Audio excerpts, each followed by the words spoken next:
the porch. You spread your hands.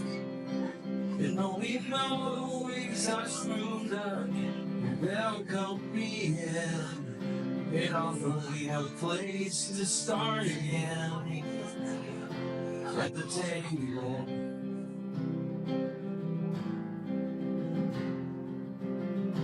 What if I had it all wrong? You and I'm waiting there to guilt or to scorn. I feel the tears streaming down my face. Is this thing real? Is it be true? You've given more than I can take. There you came away the door. An empty chair set at the table, a light on the porch. You spill your hands, and no before weeks I'm screwed up. Welcome me in, now there'll be a place to start again. At the table.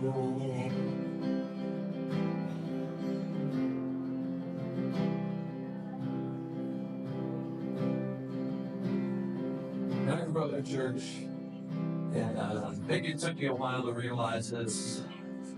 There's this great quote that says, God loves us just as we are, not as we should be. Because we'll never be as we should be. And that's what this little bit's about. Hopefully we can remember that when we're welcoming our friends who maybe been in MAGA world for a little too long. It's easy to get on our high horse, right? Think, what took us so long? But hopefully we don't remember this grace. And remember that you love me, not as I should be,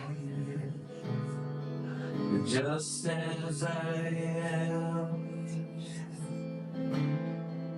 just as I am.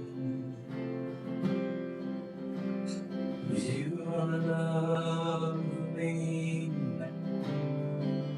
not as I should be, just as I am, just as I am. You love me, not as I should be, but just as I am, just as I am. You fling away the door, an empty chair set at the table, a light on the porch. You stretch out your hands, and over all the ways I've screwed up. You welcome me in, and offer me a place to start again. At the table.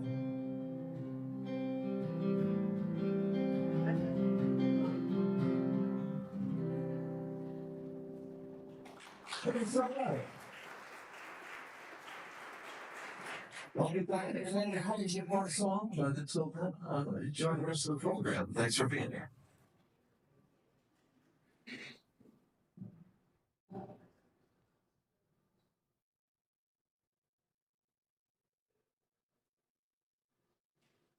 Good evening, everyone. Can you hear me okay? All right. I'm Angela Scarborough. I'm the priest here at All Saints, and we are delighted to have you with us this evening for Life Beyond MAGA, Healing the Divide.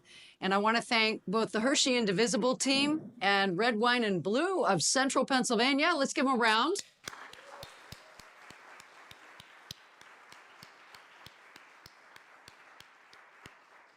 It's great to work with these partners who are trying to work to make America a greater and greater country living into our democracy. I also, not only do I want to welcome our keynote speaker, Rich Logis of Leaving MAGA, but also our friend Doug Padgett and Dan Dietrich from Vote Common Good. We're glad to have them with us this evening. Give them a round of applause.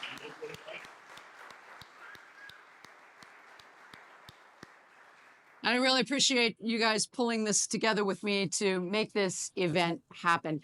I want to give a couple of housekeeping items that always have to happen. Restrooms, they are located in the rear of the building. Important to know we have an all-gender restroom that's fully accessible, a women's room, and if you turn to the left at the women's room, there's a door that takes you downstairs, and there are matching bathrooms underneath those for men and women. So the elevator can be used to access that. The elevator's right here in the foyer. We call it a narthex because we have to have a different word for everything in the church. Now, everyone here should have received a half sheet of paper with Rich's biographical sketch. And on the other side is a participant's conduct agreement. And by being here, you have agreed to the conduct agreement. And we put those quick ground rules together to make sure that we have a productive and fruitful evening of conversation. And so we're glad you're going to abide by that because you took it with you and you've read it, right? There'll be a pop quiz. All right.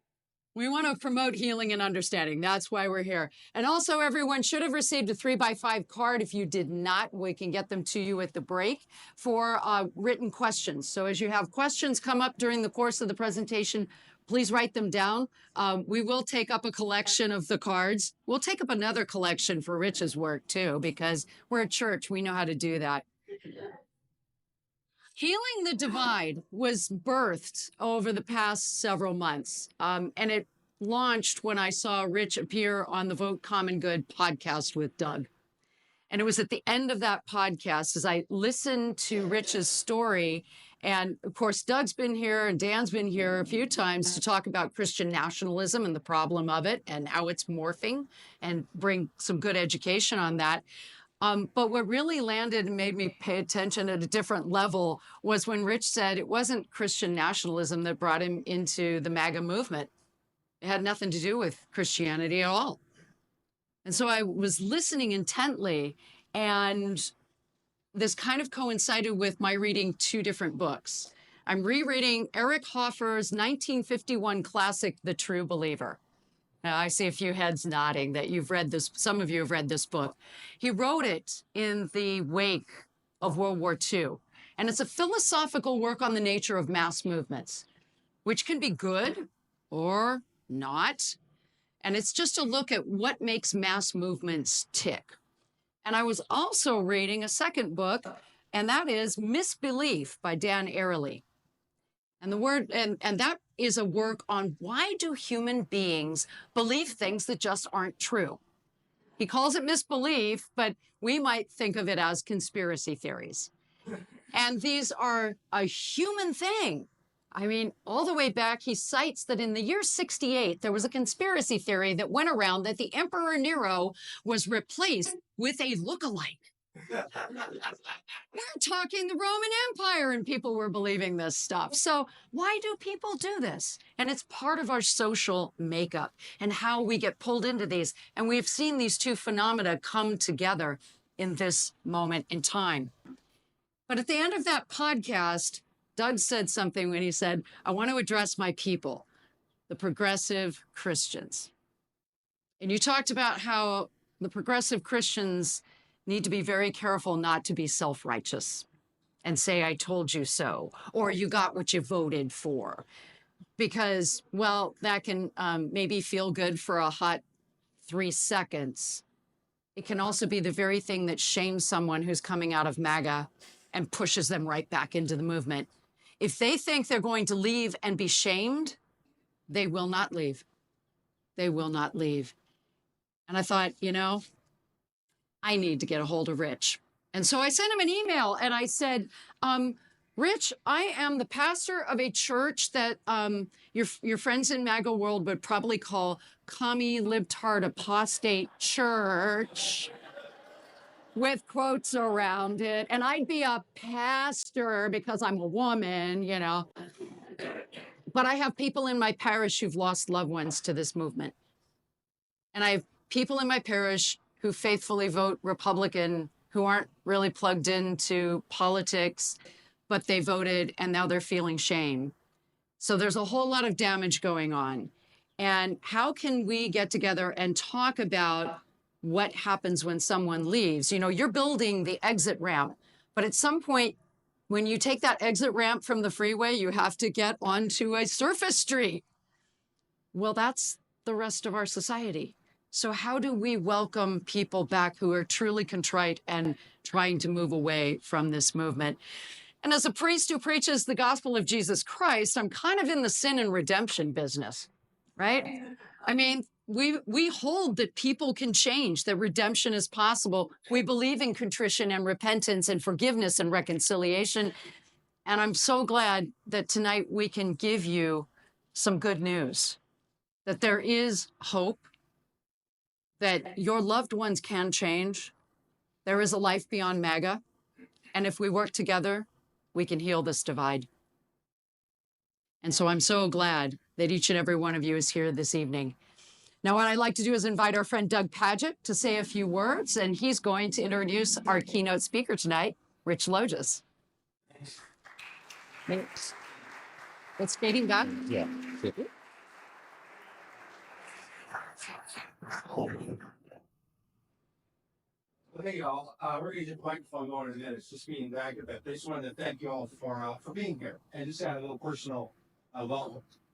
The Vote Common Good, it's an organization. Dan and I are part of the travel around the country and engage with people in conversations about politics, and especially those in the faith tradition. That's our particular specialty. And that means we talk to a lot of people who disagree with us about politics. We try and find a way to engage with those people as friends.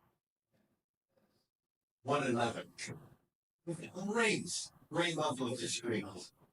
We'll take one little story about that. We're over in I think Pottsfield. Would that be right? Is that a place in Pennsylvania, Pottsfield? Pottstown. Thank you. What's that? Pottstown, Pottsville, and Potts Grove. Pottstown, Pottsville, Pottsgrove. We were somewhere in the pot. We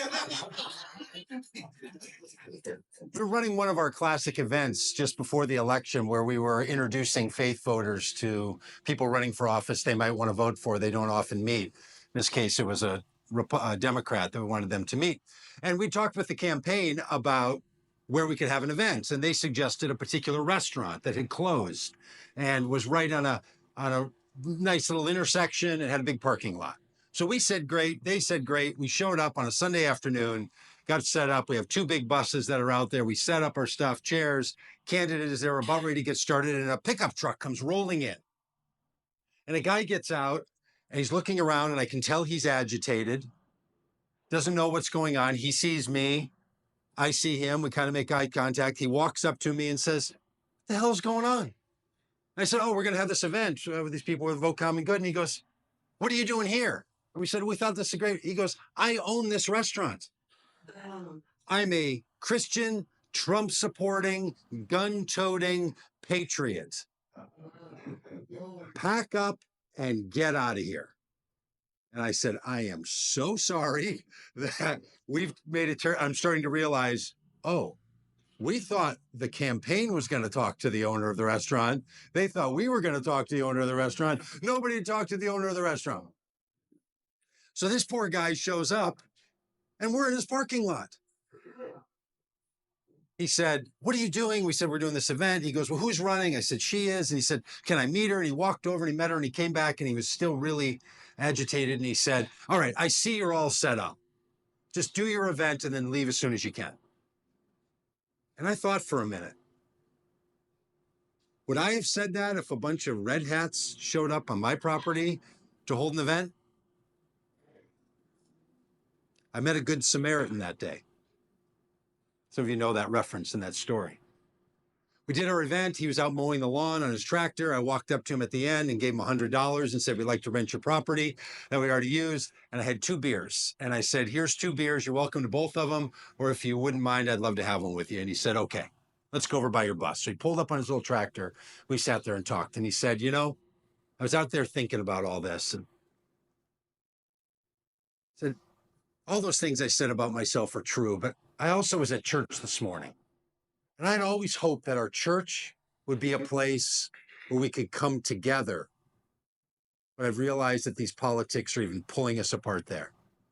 And he said, in fact, it's so bad here, I can't stand living in Pennsylvania any longer because it's become so liberal with that governor.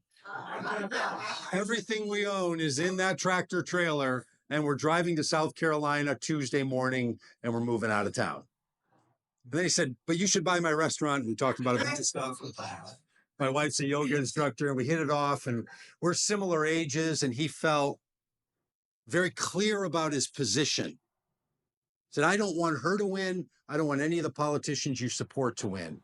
But I feel like we need to come together. Now, that was a truth that at first blush, I probably wouldn't have supposed. There's more going on. People talk to us all the time as we travel around. They're like, well, you're a long way from home. I say, yeah. And they say, why is it worth it for you to do this? It's a real honor to travel the country and talk to people around difference. Sometimes it's with strangers, and sometimes it's with those who are closest to us. Maybe like some of you, I have family members. I have a son whose ringtone is, I'm Donald Trump and I approve this message. And I think it's hilarious when it rings. I don't know if it's just when I call him, but I'm like, okay, that's funny. He knows what I do, right? He knows what's up. This is not a conversation I'm having about someone. This is a conversation with my father-in-law and mother-in-law, conversation with my son. This is part of our family. This is a part of our country. In fact, this is part of a global movement. There's conservative movements all over the world that match what's happening in the United States and across religions, in Judaism, in Christianity around the world, in Hindu belief, in Buddhist faith. We're a part of something happening in our world. In a lot of ways, this is a very special time. And these are relationships that we can start to heal. But I know a lot in the work I do. I've been a pastor my entire adult life. And that is trying to convince people they should change doesn't work very well. Joining people as they start to make a change works great. So I don't know that it's our job to convince people to change their minds. Penn Live does a little story about this event. If you follow that website, you can read about it. And there's some quotes in there. And I was talking to the reporter, and she said, how do you begin to change someone's mind? I said, I've been in the people business a long time. You don't try to change someone else's mind. You try to join in with them on the journey of change that they're making. And look, MAGA is a lot of things. I think it's a harmful ideology. I think the leader of it is a hazard to the well-being of this country and this planet and everyone who lives on it. I have very, very strong opinions about it. But I also know that political movements and social movements and pseudo-religious movements like MAGA are less like a food truck and more like an airport. See, when you're in line at a food truck, you know that everybody in line wants to order the taco or the Indian food or the savory waffle cone. You're all going to get something off the same menu set. You have that in common at least. It's easy to think that's what MAGA is. But if you go to the airport, like I did last night and will tomorrow, you realize at the airport, some people are coming home, some people are leaving home, some people are going to work. Some people are just there for a little while on a layover. They're all there for different reasons, all in the same place for that moment. Not everyone wants to leave MAGA, but some are heading on their way out. Some have just gotten in. 62 million people voted for MAGA candidate in 2016. 72 million people voted for that candidate in 2020, and 77 million voted for that candidate in 2024. Some people are coming in, some people are going out. Our job is to be in relationship with those that want to be in relationship with us. I think what you're going to hear from Rich tonight, and the reason I want to travel around the country and do events like this with Rich and with Leaving MAGA and do a mobile billboard, not only here, but around the country. And by the way, if you want to support that work, we would love it. We got a bunch of people around the country to give us enough money to come here and do this for you. And if some of you want to donate to the work so we can go to another place, we think that's a way to pay it forward. We'd love to have you do that. And we're willing to go to those places. And the reason I'm excited about it is because what I know people need whenever they go through change is a new community to join. Most of us don't leave beliefs behind. We enter into a new community with a new covenant of belief. And we need a place to go. So what we need to do for all of us and all of our work is welcome people in and ask them what they have to contribute. Because there is something. And look, we are in a complicated country with a lot of beliefs. This whole thing is a big old complicated airport, and we're all here for different reasons. So I'm proud to introduce you to Rich. We met, I don't know Rich even how. I don't remember how we reached out. I think I saw what you guys are doing or saw it on the Meidas network or something. I can't quite remember. It's been, obliterated in my memory just from liking you so much. But Rich and I talked on that podcast, and you can find that podcast and a bunch of other podcasts that we do and these conversations with people. And it felt like we were kindred spirits in this work. So it's a real honor and privilege to introduce you to Rich Logus. Rich is the founder of Leaving MAGA. He gets to wear a hat around that says, I left MAGA. And the truth of it is, he's not the only one. There's a bunch of people like him. But Rich, thank you for being here. Thanks, Tom.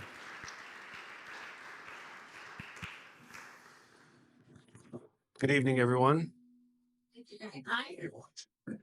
Everyone can hear me okay? You and you and you and you in the back and in the middle and in the front pose existential threats to my life, my livelihood, my family, and my country. Had I met all of you when I was in the MAGA community, that is what I would have said about you. And for that, I'm sorry. I helped the president tear asunder relationships, friendships, families, communities, and places of worship.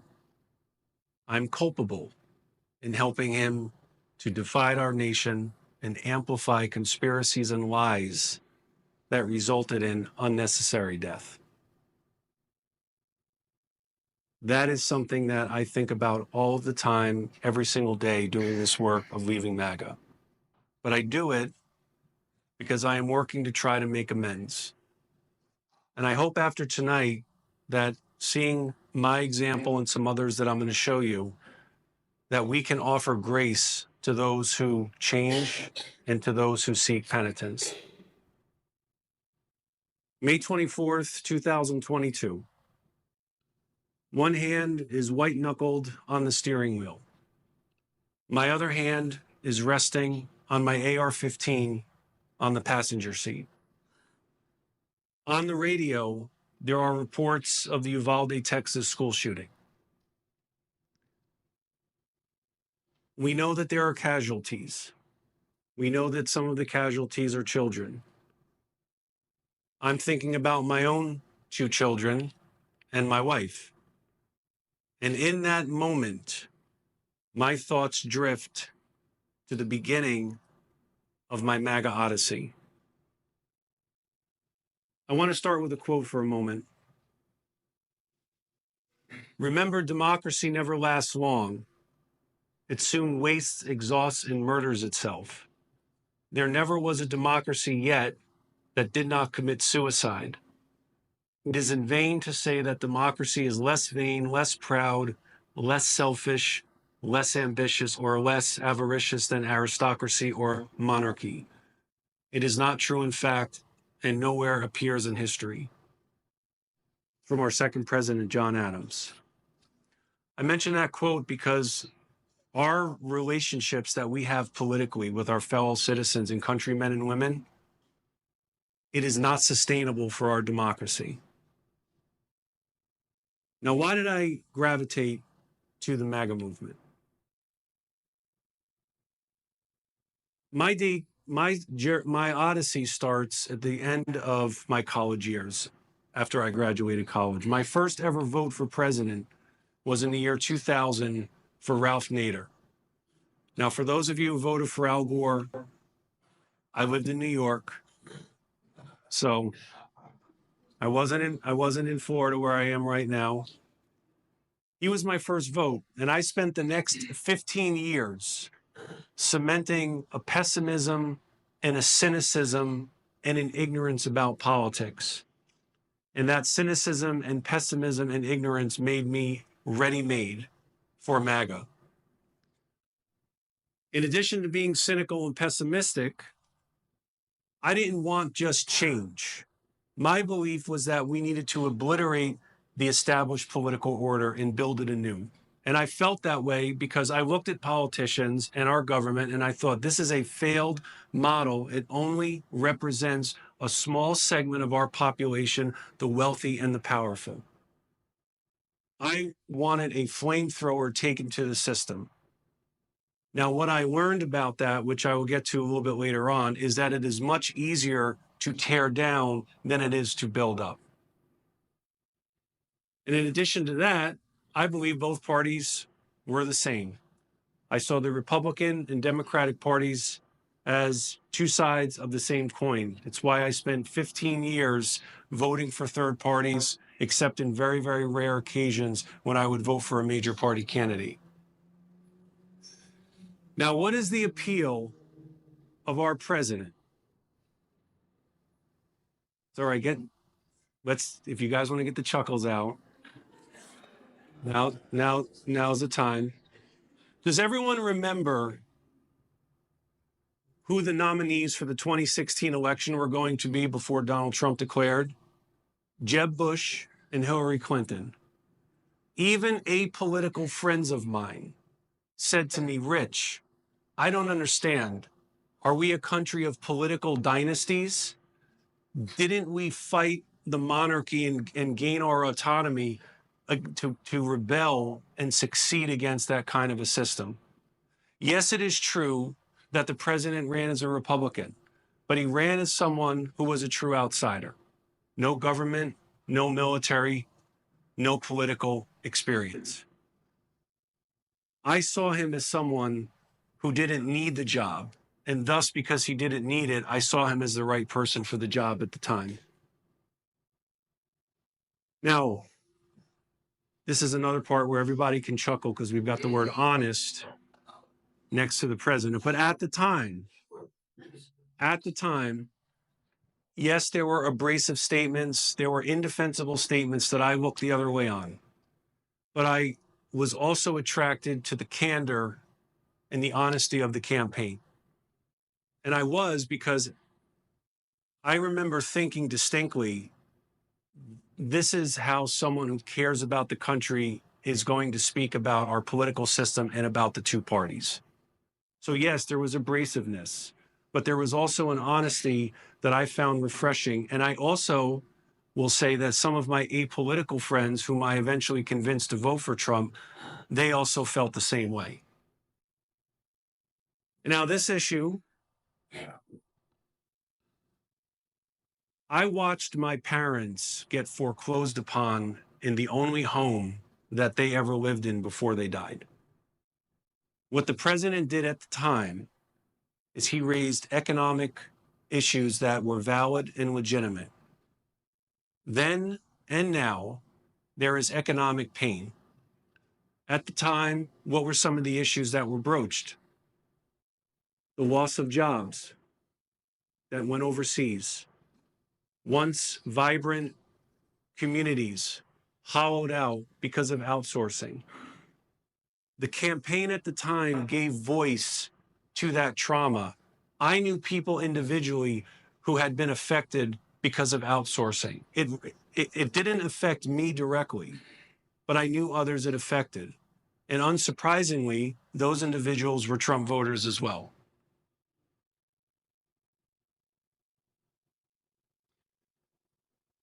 MAGA was exciting and exhilarating and enthralling.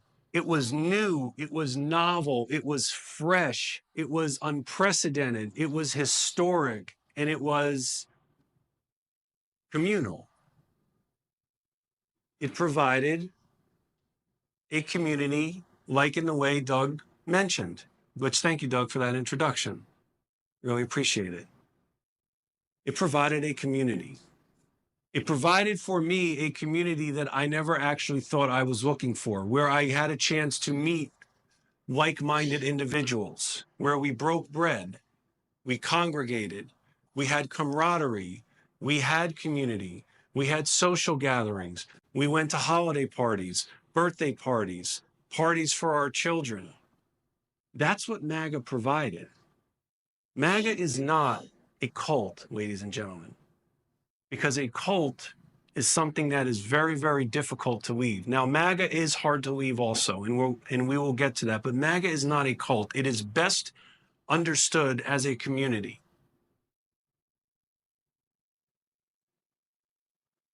And in MAGA, there was a militaristic mindset that anybody who was not with us was against us. If someone was 99.99% with us, they were against us. And it didn't matter whether they were Democrats or liberals or progressives. If it was a Republican or a conservative who was anti-MAGA, we viewed them all the same as the existential threat that I mentioned at the outset. And of course, being in MAGA, it wasn't just enough for me to have just supported him. I worked as a volunteer on his campaign. I phone banked. I got people registered. I showed people where to vote. I even wrote part of the call script for the campaign. And my contribution to that call script was, let's make history and elect Donald Trump president. I am sorry that that happened the way that it did and that kind of history was made. But it wasn't enough for me just to support Trump. Our win in 2016 vindicated me. It validated all of the efforts of those who worked on the campaign. And as a result of that validation, I decided to take my activism even further. And I became a pundit, and I became a podcaster. I had bylines in places like Fox News. I wrote for sites such as The Federalist, American Thinker, American Greatness, all far right-wing media. That was the media that I also consumed. I wrote for a site called WorldNet Daily, WND.com, which is the site that originated the Obama birther conspiracy. And I knew that, and I still wrote for that publication.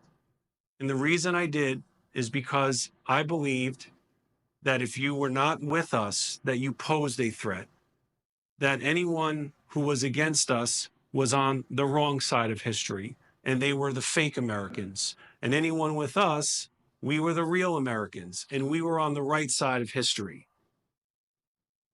And mis and disinformation. I don't say this as a self-defense, everyone. But after I left MAGA, I realized how much mis and disinformation and lies and falsehoods I trafficked in. I wrote it myself. I contributed to it. I lived in the far right-wing media ecosystem. And everyone I knew in MAGA lived in that exact same ecosystem that I did.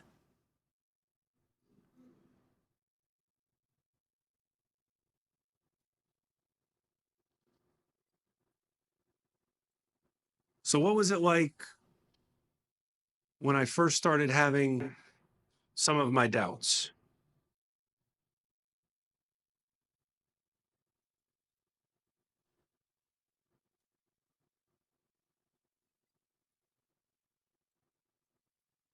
Everyone feel that discomfort of the silence?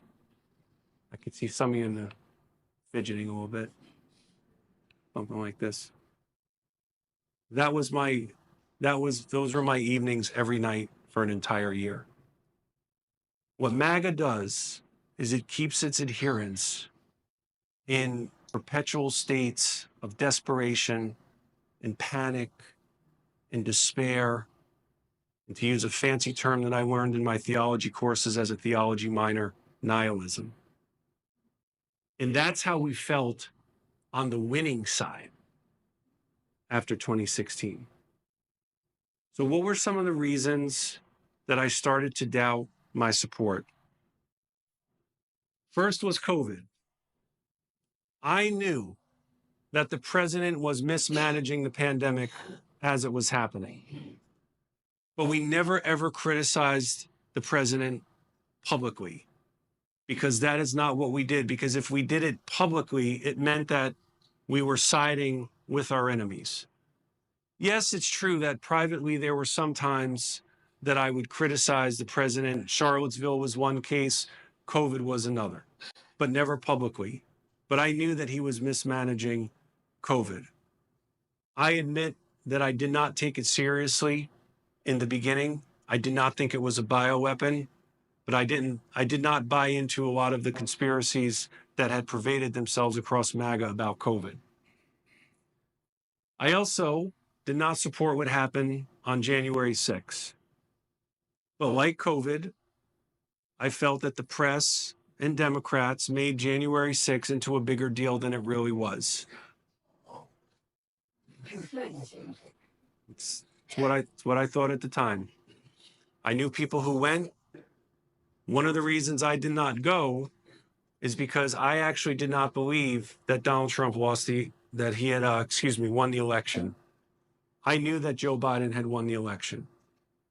And so between COVID and between January 6th and the stolen election lies, those were still not enough for me to leave.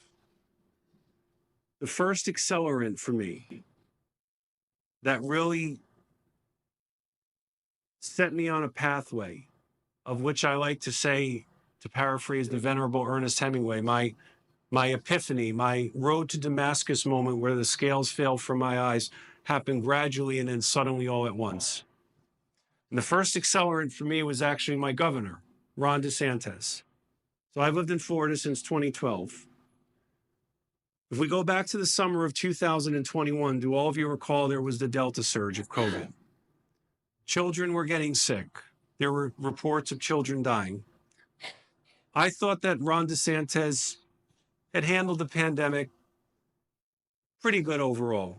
Compared to the president, he looked like a Nobel laureate, and I thought overall he did okay. But in the summer of 21 and fall of 21, in that time period, Ron DeSantis started platforming anti-vaxxers at his press conferences. He started platforming people at his pressers who said that the vaccine was deadlier than the virus. And I was not then, and I am not now, and I never will be an anti-vaccine person. When that happened with DeSantis, it confused me. It shocked me and it surprised me. It was like I ran face first into a brick wall. I did not understand why it was that he was doing that and why he had invited those kinds of people to speak under his authority at his press conferences. And it was after that moment that I did something that sounds so simple, but was so profoundly life-altering and changing for me, is I diversified my news and information sources. And after I diversified my news and information sources, I started to discover painfully that so much of what I believed had been false. January 6th, a good example of this. No, I didn't support it. Yes, I thought it was made into a bigger deal than it really was. Well, after I diversified my news and info sources, I decided to dig a little bit deeper into that day and what happened. I had been at events where Proud Boys had been present. I thought that those kinds of groups were just there for social gathering. They were hangers-on. They had no influence whatsoever. Much to my own horror, I discovered how wrong I was. And that groups such as the Proud Boys and the Oath Keepers, they weren't hobbyists the way that I thought they were, but they actually had the blessing of the most powerful person in the history of the world, who unquestionably did, to some extent, incite the violence that happened that day on January 6th.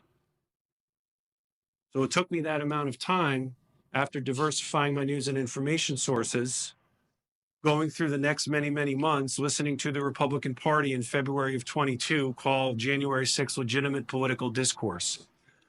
I wrestled every single night with these growing doubts. It was myself and my thoughts in solitude, personal tumult, personal turmoil. There would be evenings I would be listening to the president again lie about the election, knowingly traumatizing his own voters with a falsity.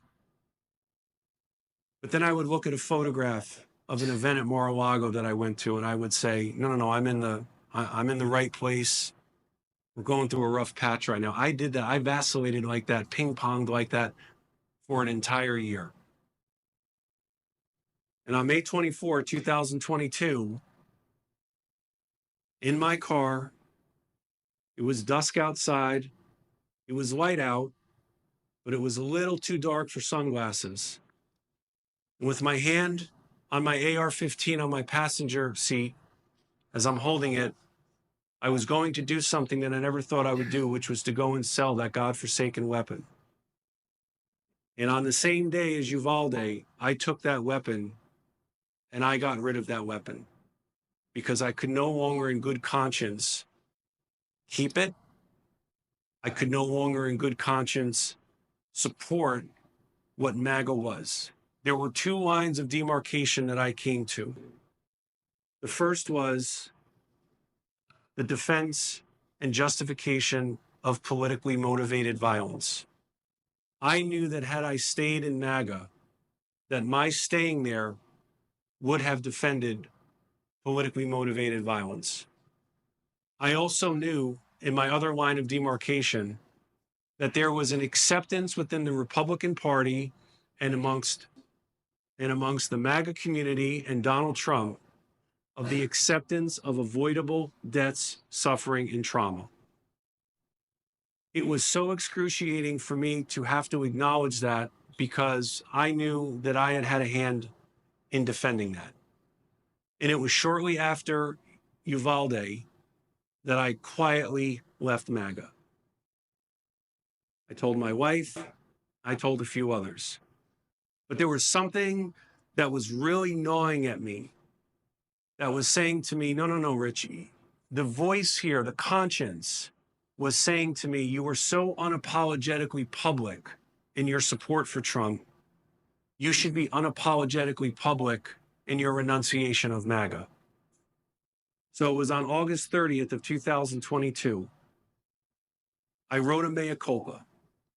And in that mea culpa, I said that I was wrong, that I was sorry, that I made a mistake, and that I wanted to apologize to anyone I may have hurt as a result of my words and deeds. Now, if you can imagine this for a moment, my article is written and it's edited. I've got my hand on the mouse and the little arrow is on the publish button. On one hand, I'm exhilarated. But on the other hand, it's still frightful because I know that if I press that publish button, that is it. I have walked away permanently from MAGA.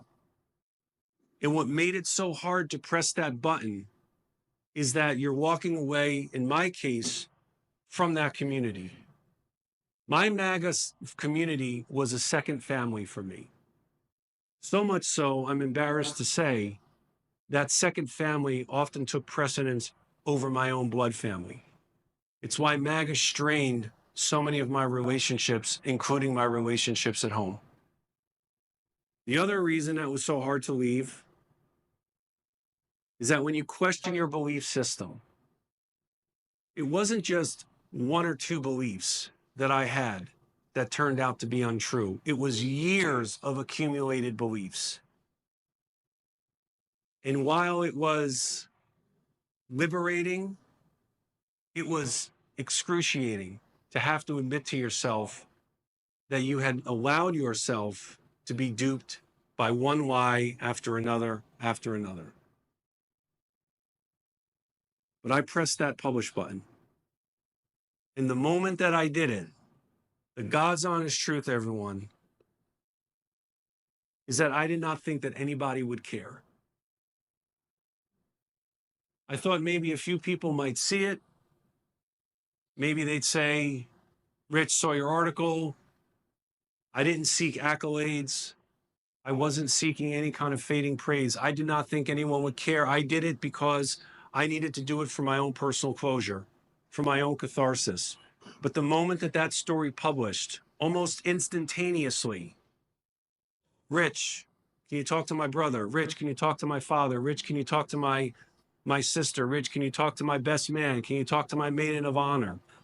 I was completely naive and oblivious to how many relationships had been adversely affected by this movement. It pains me to say that I was that ignorant about it, but I was. And so it turned out that people actually did care. And so I spent the next year, this is on August 30th, 2022, the day I published it. It's what I call my Leaving MAGA-versary.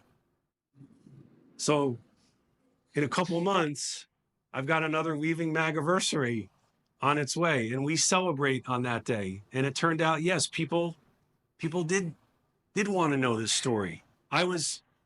My joke with my wife is I would tell her over and over again that I couldn't believe that serious people actually wanted to speak to me, but I had requests to tell this story, and I felt it incumbent upon me to tell this story if it meant that even one person could possibly leave MAGA. And it was in the course of that year, between the summer of 22 and 23, telling my story, as I started to have this phrase that went through my mind, and it kept saying, leaving MAGA, leaving MAGA. And I really liked the leaving part because it put it in the present active voice. And so the organization Leaving MAGA was born from that mea culpa. It was born from people coming to me and saying, Rich, we need your help. And I could have chosen to just walk away, or I could have chosen to have done something about it. And we decided to start an organization. We're now in our second year, and we serve as a community for people who leave MAGA, for people who have doubts, and for friends and family of those who are still in the thrall of MAGA. I'd like to introduce you, please, to some of those who I'm going to introduce you to some of those who have also left. Because life after MAGA has meant a clarity for me that I did not have. I was very rageful when I was in MAGA. I was very angry. I even on the winning side, it sounds illogical, and I know what some of you are probably thinking right now. You're asking yourself, why feel that way? But that's what MAGA does. I admittedly have a little bit of a challenge explaining this and describing it, but there is something about MAGA and right-wing mythologies that do something to people. It changes them. And I think that one of the ways it changes them is that there are normal and natural fears and concerns that all of us have about our lives. And what MAGA and the Republican Party and the right wing do is they exploit and manipulate those concerns. Most people in MAGA, deep down, are good people. How many of you have friends, family, colleagues, associates, those close to you who are in the MAGA community? Show of hands. Okay, so it looks like most of the room. Deep down, they are good people. But after I left MAGA, I no longer dehumanized. That was what came from the rage and from the anger. It was dehumanizing others. I referred to people against us, amongst other abhorrent adjectives, I referred to some as malignant. That was the kind of language that I used. That kind of language and beliefs were cultivated and fostered in the MAGA community.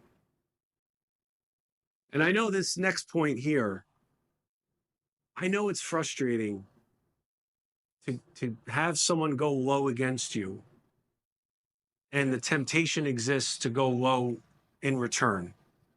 But I'm imploring all of you, please, when they go low, to quote our former First Lady, when they go low, don't go in that level. Don't stoop to it. Go high. Because if we're going to give people the space that they need to change and to leave MAGA, they need to know that we're going to be there for them and that we're willing to go high, even if they go low.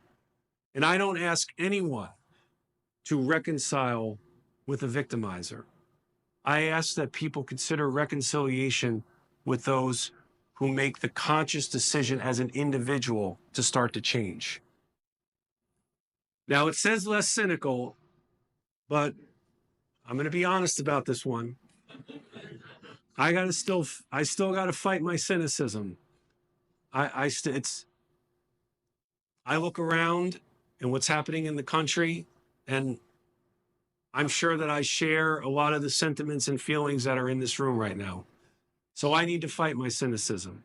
But that cynicism that I felt in 2015, as this pessimistic person, which made it easier for me to fall prey to MAGA, I am happy to say that post-MAGA, I would like to think that I'm a little bit less of a cynical person, and I can look at issues not in a black and white way that I once did in MAGA, but understand that the world is multicolored and it warrants our attention in such a way.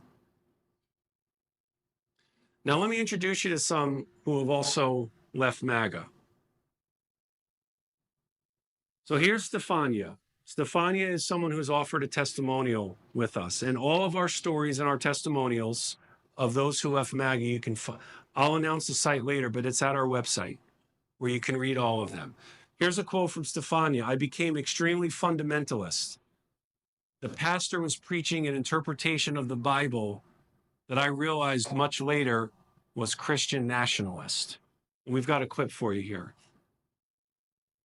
And so about 2015, my husband and I and our 3 kids at the time, we started attending a fundamentalist evangelical church. And it was slipping into that and becoming, that really becoming our whole world that led us into Trumpism and MAGA, which really didn't take hold of the church that I was in until about late 2017, I would say. Because up until that point, in the churches that I was a part of, no one took Trump too seriously. It wasn't until after he was already in office that I started to hear a lot of talk about him being a chosen person by the church to represent the church in the government, that he was going to be doing God's will. Now, thank you. A little bit about Stefania, and this is a leitmotif throughout our testimonials of all of them. A little bit about her is that she endured poverty and trauma growing up. Stefania is a brilliant woman, and it goes to show that even the most brilliant amongst us can be inculcated into a way of thinking that is counter to their values. But she is a woman of immense bravery. And I've got a little bit of a surprise about Stefania in a moment, so I'll get to that. Our next here is Jason. So Jason Riddle is someone who was at the Capitol on January 6th. He offered a testimonial with us. He just recently refused the president's pardon for his actions on January 6th, of which he served prison time. The more useless I became, the louder I became about Trump and MAGA. I created my own little world of Trumpism. We've got a clip here of Jason. This patriot hero title that's being attached to Capitol rioters, it sounds good, and it feels a hell of a lot better than convict or domestic terrorist. And part of me wanted to just keep saying that, that way I'm, and not accept the reality that I did commit an act of domestic terrorism. But that would be lying, and lying is a big trigger. I was lying to myself about my drinking. Is what kept me drunk. So, I mean, if I'm okay with lying about my politics, then, where does the line end? What else will I become okay with? I've already actively participated in the dismantling of our democracy, what Trump is doing. And, so for me, if I did nothing, I think a lot of rioters at this point are just like, I'm done with politics. They probably didn't. I guarantee you the majority of the Capitol rioters didn't even vote. A lot of them are traumatized by it and they're just staying away from politics. But having already actively participated in this fascist movement, to not do anything, then that means to condone. I mean, I've already participated. So I felt the need to do more. And that's why I voted for Harris. I don't. So a little bit about Jason. His story is one of a redemptive arc.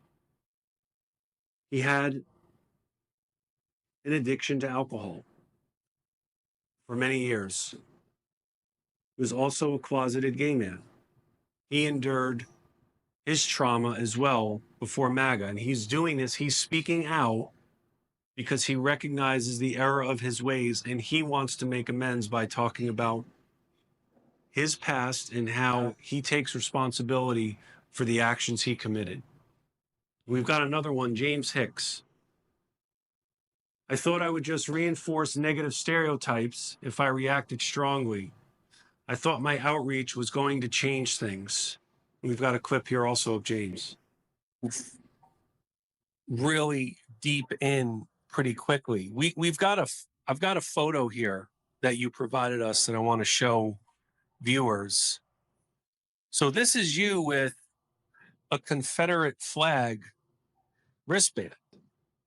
That one was probably 2015. I had already started making that rightward shift. And, then Trump came on the scene. But at that moment, I ended up finding myself on Facebook groups and Twitter groups trying to defend people who were raising Confederate flags and talking about statues.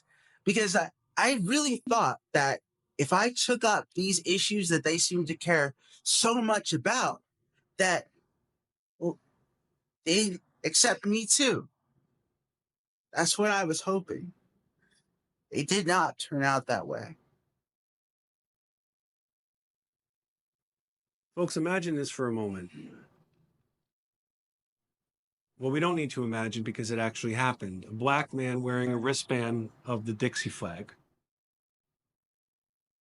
The pressures of wanting to be in a community are real.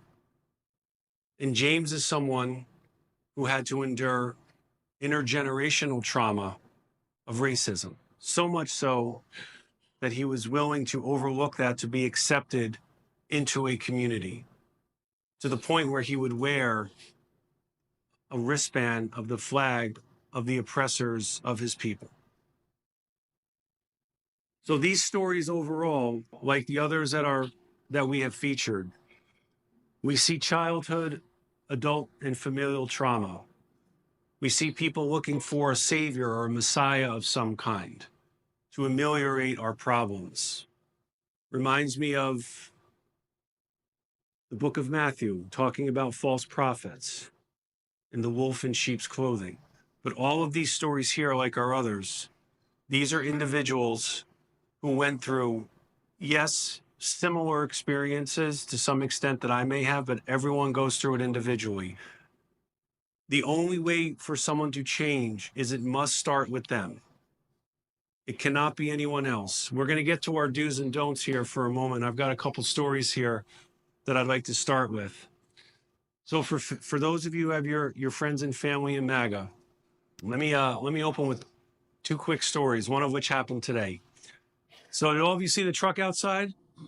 It's pretty cool, right? The leading MAGA truck there. I have to thank Doug for that. He took the lead on that, and so thankful for his efforts. So we had a MAGA gentleman who actually came to me twice after seeing the truck. And on the second conversation we had, he asked that, or not really asked, I'm being nice about it. He said that leaving MAGA wasn't welcome in Hershey. And I said, and I said, well, sir, the First Amendment doesn't really differentiate whether it's your town or my town or anyone's town. And then he asked me if I was a Marxist. To which I replied, now, what did Groucho and Harpo and Gummo and Zeppo and Chico ever do to incur your ire? Now, our conversation didn't really last too much longer after that, and here's why. Because sometimes it is okay to walk away. But I don't want that. We don't talk to each other enough. Even with our testimonials, the clips that you just saw, meeting Stefania, Jason, and James, so many people ask, what is wrong with you? Instead of asking, what happened to you? Now, there was another story, which didn't happen today, but happened recently at an event that I attended. It was not a Trump-friendly event, but a lady came to me and said, my husband, who's a Trump voter, is here today. I convinced him to come. And I said, great, I want to meet him. I had a table set up. It said Leaving MAGA. It was an exhibitor booth. I said, bring him over. I want to meet him. So he came over. And his name was George. And I said, George, you can see Leaving MAGA, so you probably know how I feel about Donald Trump and about MAGA. I said, but I want to tell you, I don't believe that you're a racist or a misogynist or a homophobe or a xenophobe. I said, I don't believe that and think that about you. And then he said to me, okay, and I don't think you're a commie socialist. And I said, great. So we had a little bit of a chuckle, and we didn't even talk about politics. We talked about our upbringing in New York. He was NYPD on 9/11. So it wasn't a very lengthy conversation, but it was a conversation that didn't start with a lot of hostility. So let's talk about, for friends and family, let's talk about the don'ts. Now, I like experts. Experts make our lives better. We all benefit from expertise, whatever it is that expertise might be in. But I want to really stress something to all of you. People in MAGA do not look kindly upon those who are experts. And part of the reason I believe that is because it has existed for generations, an anti-education sentiment in the right wing. I don't think that people in MAGA reject expertise because they lack intelligence or integrity. I don't believe it. I don't believe it is about that. It is bequeathed, it is handed down from generation to generation, an anti-education, anti-science sentiments. And I didn't recognize that and realize that when I was in MAGA, because we would call experts the elite. So what you don't want to do in conversation is you don't want to lean heavily on biography, credentials, or expertise. You also don't want to attack, question intelligence, or impugn integrity. Has anyone ever been told, I told you so? And our feelings were not that happy, right? We were not that happy to hear about it. So if we flip that around, especially with what's happening now, I am wagering a bet that there are more people, MAGA Americans, there are more of them than we realize who are starting to have doubts right now. But for many of them, it's quiet. And one of the reasons it's quiet is because it's very scary, the prospect of leaving. So in your conversations, we don't want to attack, we don't want to question intelligence or impugn integrity, because people pick up on that. And they're going to know if it's done, they're going to know that it's being done to them. Another don't do not criticize other MAGA Americans. Critiques will be taken personally. That story I mentioned with George, we had a little bit of a secondary conversation that happened later in the day. And in that conversation that we talked about, he said to me, you know, Rich, I really don't like the way that people talk about Trump voters. And I said, George, I don't like the way that, I don't like a lot of the rhetoric also that people have about Trump voters. And why did he really say that? Because of that reason. Because seeing other of his fellow MAGA voters criticized and trashed, that's how they believe that that's in an indirect way being said about them. Excuse me. How do you define MAGA? Because it's, do they have to be self-identified or people accuse them of being MAGA and really get upset? Well, I think we're gonna do questions later, okay, guys? I think with MAGA Americans, for many of them, you know them when you see them. It doesn't mean that they always wear the red hat or have a Trump flag. I actually didn't do that in MAGA. I didn't have a Trump flag and I wouldn't stand in a street corner. But MAGA Americans are people who are Trump voters who are not partisan, but they consider themselves part of the overall broad MAGA community. So it's not just your standard partisan Trump voter, it's someone who is a true believer. And oftentimes the true believers, we know them when we see them. And in our last don't here, I like facts also. I know this room likes facts, but facts and policy, folks, do not move people. It is a fact, no pun intended, about our Homo sapiens species that we do not make decisions based on facts and policies. We make them based on perceptions, feelings, and emotions. That's one of the reasons why Donald Trump won re-election. There are several reasons, but one of them was the perception that was created that he would fix the problems that people were feeling. Sounds very similar to 16 and 20, doesn't it? Okay, because it was. And then our last don't here, and this one right here, folks, I really want to stress because this one, I put it as a don't because it's above my pay grade. Do not try to change the other person's mind or bait them into an argument. Now, let me ask, since we're all friends tonight, have any of you tried to do this? Okay, let me see the hands higher. Okay. All right. Thank you for being honest about it, because we all, I know I shouldn't say we all have. If you didn't raise your hand, I'm not saying you did. I know that I have. We've all tried to change the other person's mind or bait them into an argument. Why? Because unfortunately, with so many in MAGA,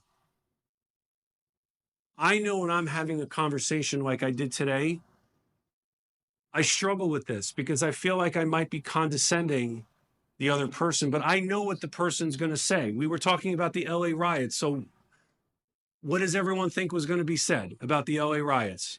What was the MAGA gentleman going to say? He was going to say that they're pretty much all violent protests. I knew what was going to be said. And instead of having a debate about facts, I asked him a question. And the question was, well, from what I've read, it looks like they've been mostly peaceful. Where did you hear that they've been mostly violent? So I like the question of, where did you hear that? I think that's a better approach than an approach of trying to debate with facts, policies, trying to bait them into an argument. So are these don'ts pretty helpful? They helpful? Okay, let's do some do's. Friends and family do's. Search for relatability. All of you have relatability with your friends and family who are in MAGA, and you have common ground. And here's how I know this. If an anti-MAGA person and a pro-MAGA person speak long enough, and that's the key, got to speak long enough, you will discover that there's actually broad agreement on probably a lot of issues. Now, is there disagreement on the approach, maybe the solution? Most likely, yes.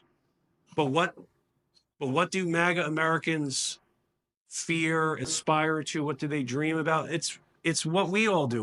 We all want economic opportunity. We want good education for our kids. We want safe streets. We want safety and security. These are shared values that we have with people in MAGA.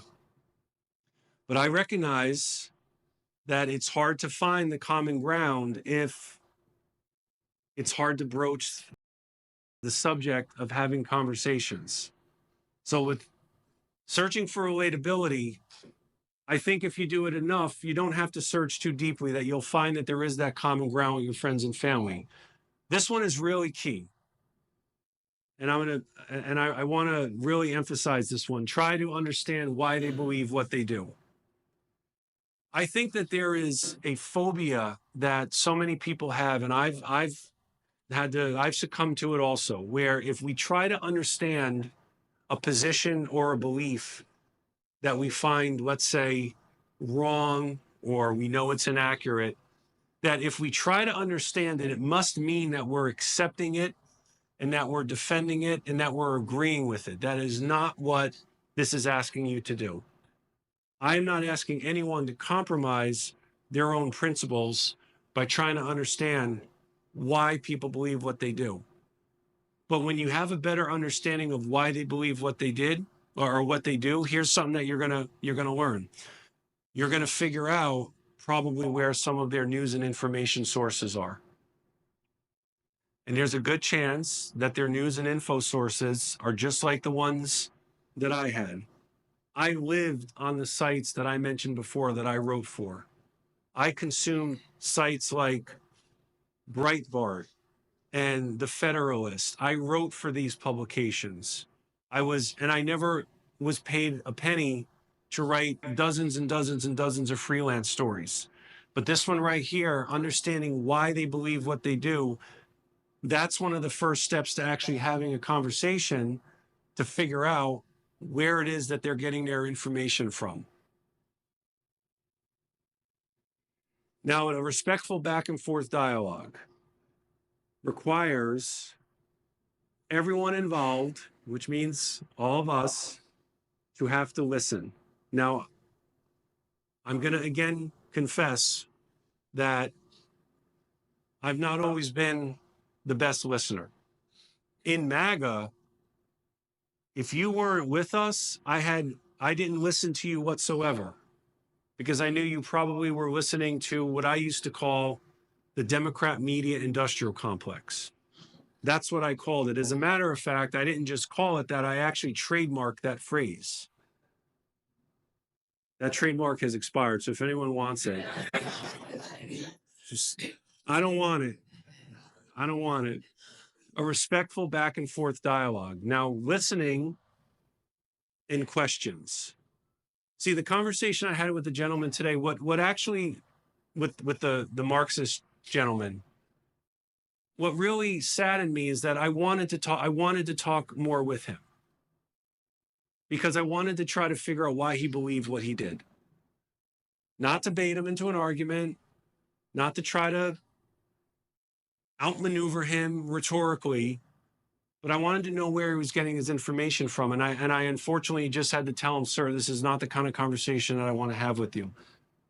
So after your respectful back and forth dialogue, here's something that I'm going to say with virtual certainty the other person you're speaking with has never even thought about. Ask permission to introduce the possibility of reconciliation. Even if that means, if reconciliation means agreeing not to talk about politics, I would consider that a reconciliatory win. How to get that word out again? Reconciliatory win. I would consider that a victory. But it has to be introduced. And I know it's a big ask, everyone. I know it's a big request, because some of you might be thinking, well, why do I need to take the initiative? It should be my brother or my son or my dad or my best friend who's, I can't get through to them, and they post all this stuff on Facebook, and I don't know. I'm with you. But you're our allies in all of this. And you're the ones who can create the space, and as a friend of mine says, leave the light on for your friends and family. Because leaving the light on, that's how, if they come to a point where they want to repent, they want to leave. Because the only way, folks, that you can truly leave MAGA is you must take accountability for your past actions and your past rhetoric.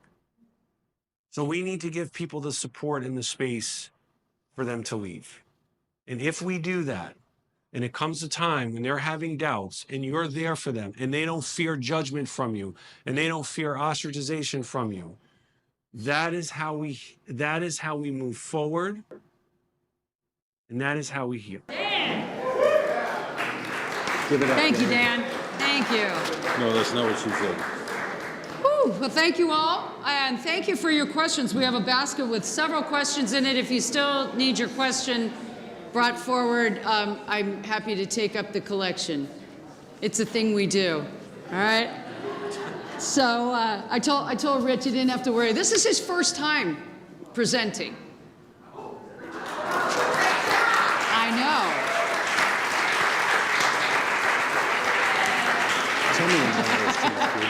Whole different kind of red hat. So this is his first time presenting, and he told me, he said, I'm going to be nervous. I've never done this. And I said, hey, you got a wingman and a wingwoman. We got you here. So we're gonna get through this together. So you've got some great questions here. So I thought, Rich, I'm going to kind of field these questions here, and then, you know, there may be some things that, you know, Doug, you may have found some things helpful, and I know I've found some things helpful. So we'll have a conversation tonight. So our first question here is, how can you encourage someone to diversify their news sources?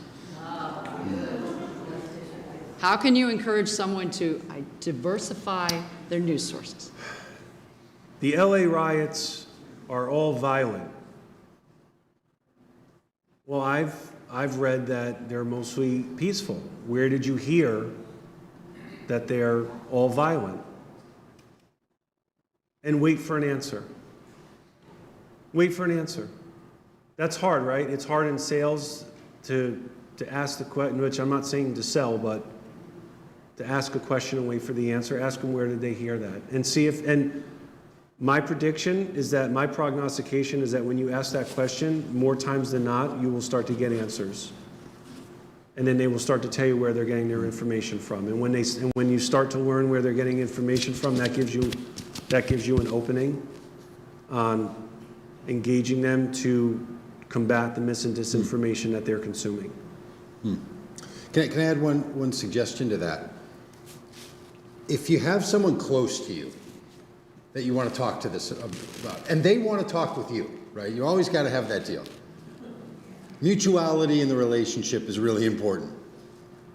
Offer to them that you will look at a news source that they offer and ask them if they will look at a news source that you offer. Make the exchange. Say, maybe for a week or for a month or, I don't know, for the summer. We will exchange and we will watch each other's videos or audios as a deal, because that reciprocity, that mutual empathic exchange really goes a long way. You would be shocked at how many people don't know where they would go because they're not sure how to trust it. So they may not trust the person on the video or the podcaster or the author of the article, but they may trust you. And that exchange, that offer, I'll watch something of you, from you, and I'd like you to watch something from me. That can really go a long way. We have a follow-up question with that. Here we go. The follow-on question is, after we find out where MAGA people's information comes from, what do we do? Which the reciprocity is leads to that question. Is that doing the reciprocity, or you have any other ideas on how we go with that information? If someone says, well, I heard that on OAN or Newsmax or. I think to Doug's point that if there is some exchange of one news source to another, if you really want to do it what I consider the right way, you have to be willing to do it over and over and over again. Because it's a little bit like the changing of one's mind. It won't happen in a singular moment, but if you're dedicated to doing it over and over and over again, the repetition of that is where some of the doubts can start to commence with others when they start, if they start to realize that the information they're consuming may not exactly be as accurate as they think it is. Our next question, have you ever felt threatened or scared in coming out of MAGA? Thankfully, no threats, no need for added security. I have received a lot of mean comments. You know, you were never MAGA. You're a paid operative, which, if anyone knows where all this money is. I'm still waiting for my George Soros check. I'm still waiting. I got a separate basket just for all the money that I've allegedly That's right. made out there. So, we accept all major credit cards, Zelle, Venmo, and if you give cash, I promise I'll report it on the IRS nonprofit return.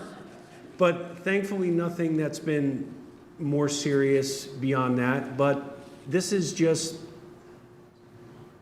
I'm not entirely sure who said it, but there's a saying that activism is a life sentence.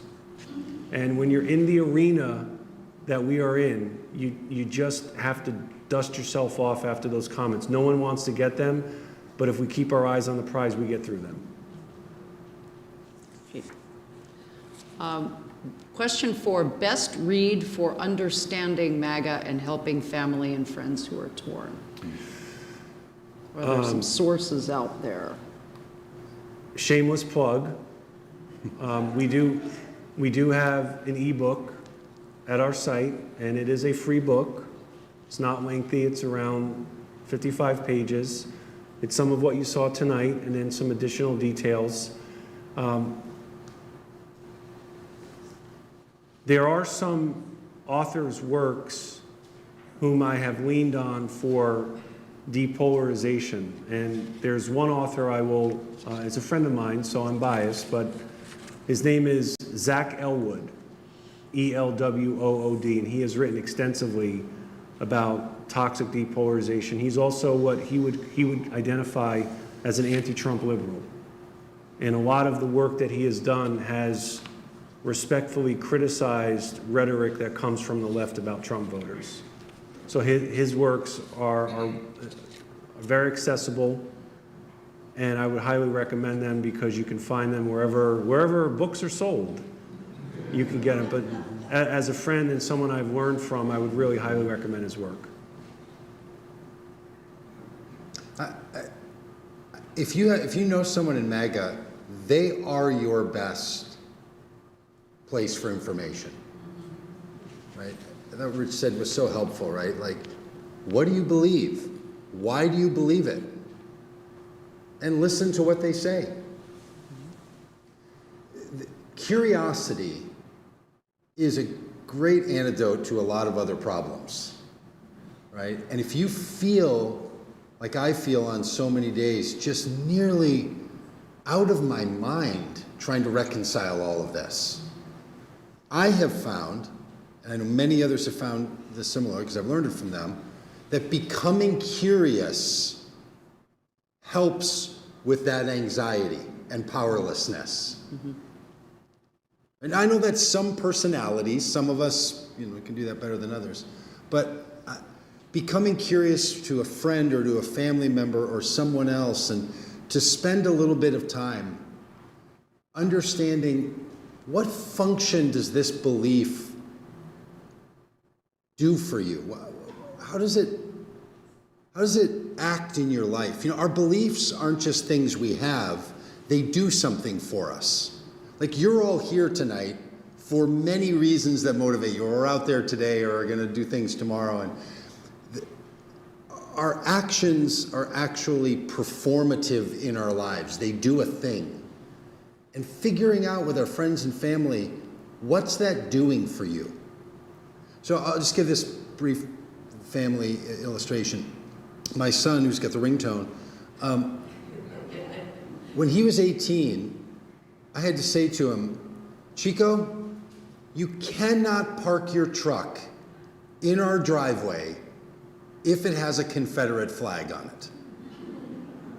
That's a family rule. I didn't know we were going to have this family rule, but that's the family rule. The flag has to go inside the truck.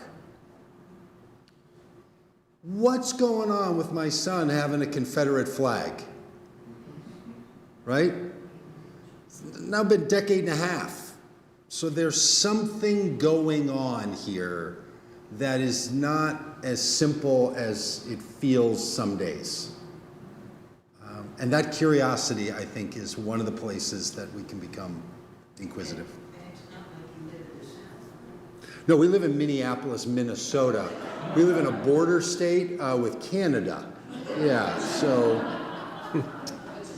yeah, it's not the family heritage for my son Chico. Huh. In so many ways. So many ways. Can I mention one other point? Sure. So for all of you, you may recall I had mentioned during the presentation, and I didn't forget, but I wanted to see who was going to stay for Q&A, and all of you did stay. Thank you. I mentioned about Stefania. As a result of our do's and don'ts, Stefania's brother just recently left MAGA. And that is... There we go. Well timed. Timing, it's everything. Now, I don't take any credit for that. It is all her doing. And she was patient. She was, after numerous conversations, her brother came to her and said, I now realize that the media and the algorithms that I was subjected to were designed to misinform me. And as a result of her work, we now have a family member who was a MAGA American who has left MAGA. So I want to, she's going to see this, and I just want to congratulate her because she took the lead and is leading, and that's one of the core parts of our mission statement, to develop movement leaders to help others lead, and she did it. Yeah. So we're going to live by Ted Lasso rules. Stay curious, not judgmental. Right? Let's forget about that. That's right. That's right. A lot of wisdom at Ted Lasso, man. Another question. How were you treated by your former MAGA friends? Did they try to pull you back in? Do you reach out to former friends now? So I do not have any contact with my former MAGA compadres.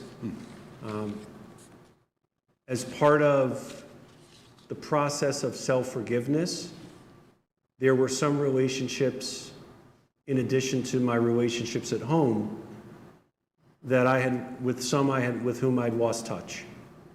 And part of the reason I lost touch is that I knew they were blue voters. After I left, and these were some people whom I had known for many, many years. After I left MAGA, I went to several of them and said to them that even if I may not have mentioned them by name, I wanted to apologize to them for lumping them into a group that I considered to be my enemy.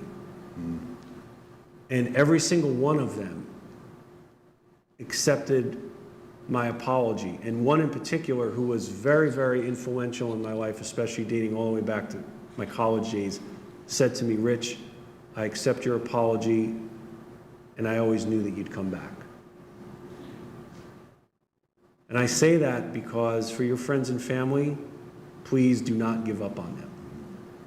Do not give up on them. Even though I don't have contact with some of my former MAGA brothers and sisters, I still believe deep down that they are good people. I just also know that they've been led astray, and they now know what we do. So if there ever comes a time when they have their own doubts, they know that we're a place as a safe space for them. And we're a support group for them. Because that's what we're here for. We're here for all of you, your friends, as friends and family, the ones who leave and the ones who have doubts.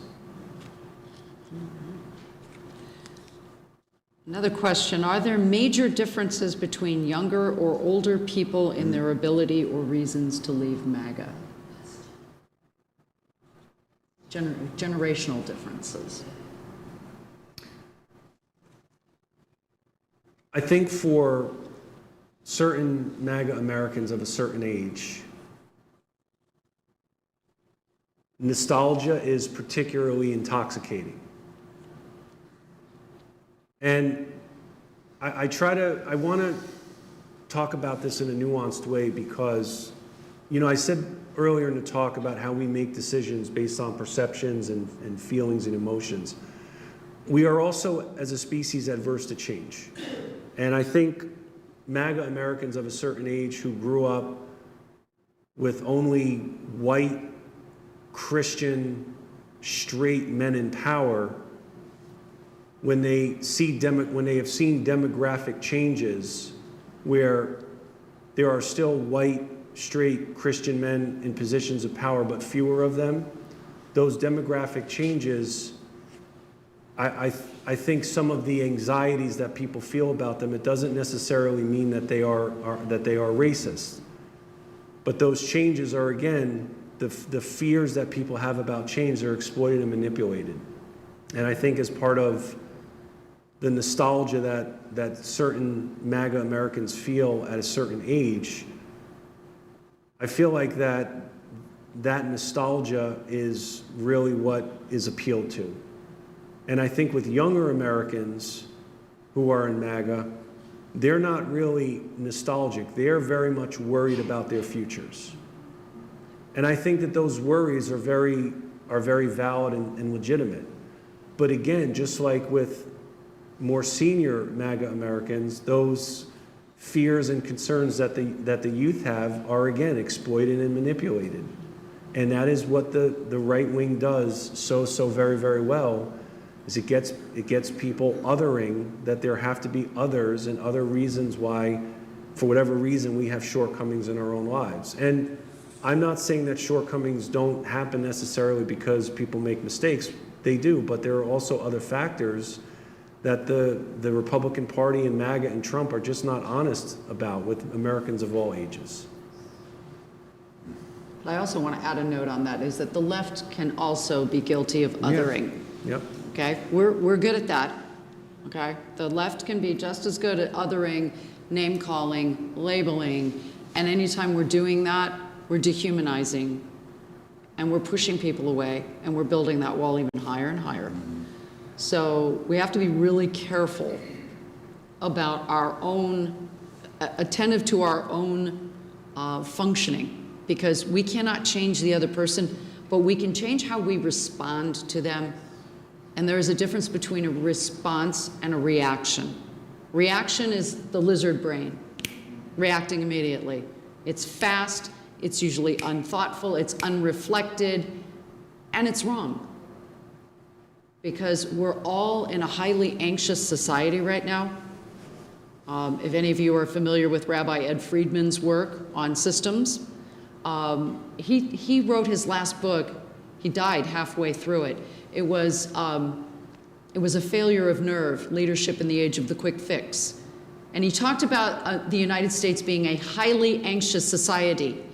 1996. He did not live to see 9/11. He did not live to see the economic collapse of 2008. He did not live to see 2 wars. He did not live to see the rise of this mass movement we know as MAGA. He didn't live to see any of that. And he called us a highly anxious society. Seems quaint, 1996, doesn't it? But he talks a lot in that book about that reactivity, that snap judgment, that when we're living in anxious times, our primitive brain becomes almost like a smoke alarm that is malfunctioning. And just the littlest thing can make us snap. So, I'm going to put the plug in as a pastor that this is the reason we need to lean into our spiritual practices, whatever those are, okay? Meditation, contemplative prayer, those spiritual practices are the things that can kind of calm this down so that when a button gets pushed, we don't react. We can stop and breathe and respond. And like Rich said, there are times we have to say, I can't have this conversation right now, and walk away, because to go further would cause damage to both parties, including yourself. So we have to be attentive that the temptation to label and name call and go low, it's a temptation. But we have to move to a different place, right? And work on calming our anxious souls. It's a big part of it. Thank you. All right, another question. I can remember a time when politics revolved more around issues rather than political identity, but my grandchildren are growing up in an environment where politics is totally identity. Any way to help them? Ooh.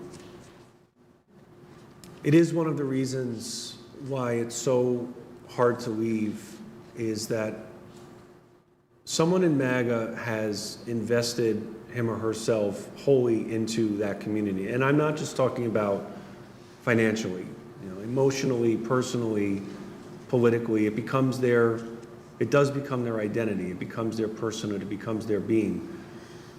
How to break someone out of it potentially, again, it's up to the individual to have to want to leave, but that individual needs to know that you are there in the event that they ever have doubts. And it actually can be said just like that. That is, hey, if you ever are questioning what you're seeing, or you're not sure if something's accurate, or you're having some doubts, I want you to know that you can talk to me without judgment, without shame. And if that person knows that, and that person one day has doubts about MAGA, you have made it much likelier for that person to approach you. Because I am of the belief that even though MAGA is not novel, it is just the latest iteration, but the fever will eventually break. And when it does, there's going to be a lot of confused MAGA Americans. We can make the transition for them easier, not easy, but easier, when they know that they have allies and friends and family. That's how some of that identity that's completely wrapped up in politics can start to, it can just, even if ever so slowly, start to deteriorate itself, and it becomes less and less about identity and more about the individual. You know that the saying, I'm not going to say it here, Father, for a variety of reasons, but there's the blank your feelings. Okay. Feel? It begins Feel. with F, and it has 4 letters. It's not feel. It's not feel your feelings. For all of the mythology of rugged individualism in MAGA, the fact is that MAGA is a wholly conformist community. Any information that even remotely refuted any of the pervasively held beliefs, when I was in MAGA, we shunned it, we kept it out. So MAGA is wholly based on emotion. And that's why it is so easy for one's personhood to be so wrapped up and entangled with MAGA. And identity in politics, for some people, it's always been about identity. Some of us speak about our political actions with, I am a Democrat, I am a Republican, I am a liberal, I am a progressive, I am a conservative. Some of us speak about it by saying, I vote for them, or I support those ideas. One is a statement of being, I am. One is a statement of action, I do. In our general work at Vote Common Good, we try to work on behavior. We named our organization Vote Common Good, Do a Thing. We have a little program we run called You're Still You, Even If You Vote Blue.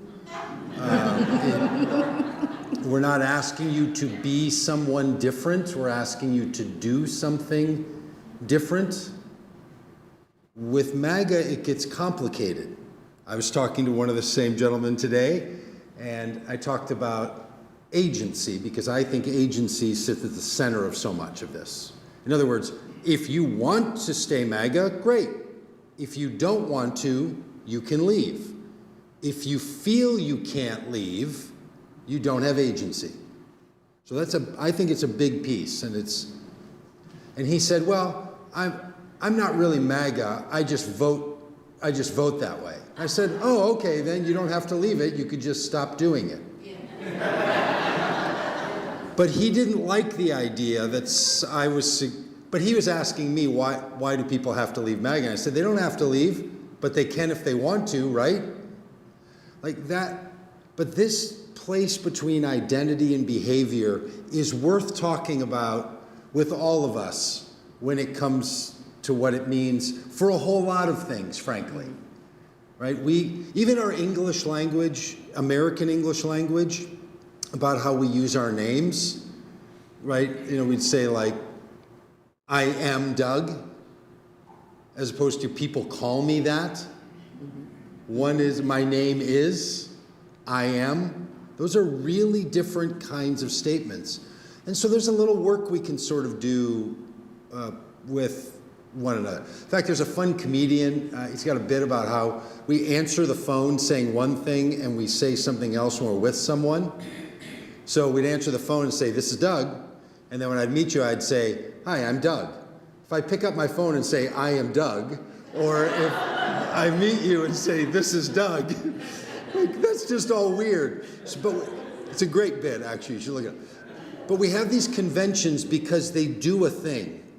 And movements pray and work in those conventions. There's a thing that's happening. MAGA has been genius at making an identity out of an aspiration. To make America great again is aspirational, and it became an identity. And then all of us argue, like, when again was it great? Which is not a great argument to have, right? Again might not be the word we should be arguing about, but it's, so anyway, I think there's a lot in there of how we can move political identity into political action and engagement rather than self-understanding. Can I ask a quick question of everyone?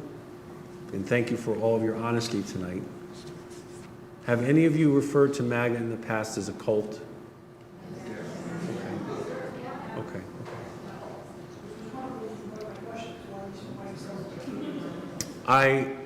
I'm going to ask that you please reconsider that for a couple of reasons.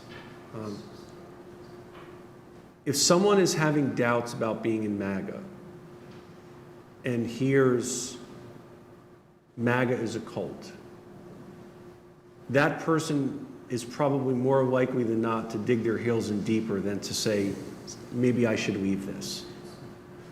When I was in MAGA, we were the sane ones. It's the outside world who are the crazies. We're not in the cult. Everybody else is in the cult. And I know that there are figures out in the public realm who have made a career out of trying to mentally diagnose MAGA as a cult, and I just don't think that it's helpful because it gives people a reason not to leave. And as hard as it is, people can leave. MAGA is not a compound. It's not a place that you can only access by sea or by air. It is possible to leave MAGA. Myself, the testimonials we have are living proof of that. So please, I would just ask that you reconsider with MAGA as a cult, that I believe it does more harm than good. Thank you. Exactly. I do want to, in tagging on to what you both just said, we need to be attentive to separating human beings from their behavior. And Doug, you talked about that confusion. We are not our behaviors. We are human beings. We are not human doings. We are not our behaviors. Our siblings who are involved deeply in MAGA and so to speak, Trump world, they also are not their behaviors. And people have an infinite capacity to be able to change if we give them the space to have that elasticity, right? It's about elasticity and the exercise of stretching in different directions. and people can change. Now I'm going to have to call it here because we are past 9 o'clock, which was our scheduled closing time, but there are still probably some snacks out there, right? Oh yes, I'm getting a big nod from Stacy at Red Wine and Blue. And so I want to thank you all, and again, thank you, Rich, and thank you, Doug and Dan. Thank you, everybody. Let's go out and be the change that heals the world. Thank you. Good night. Thanks, everyone.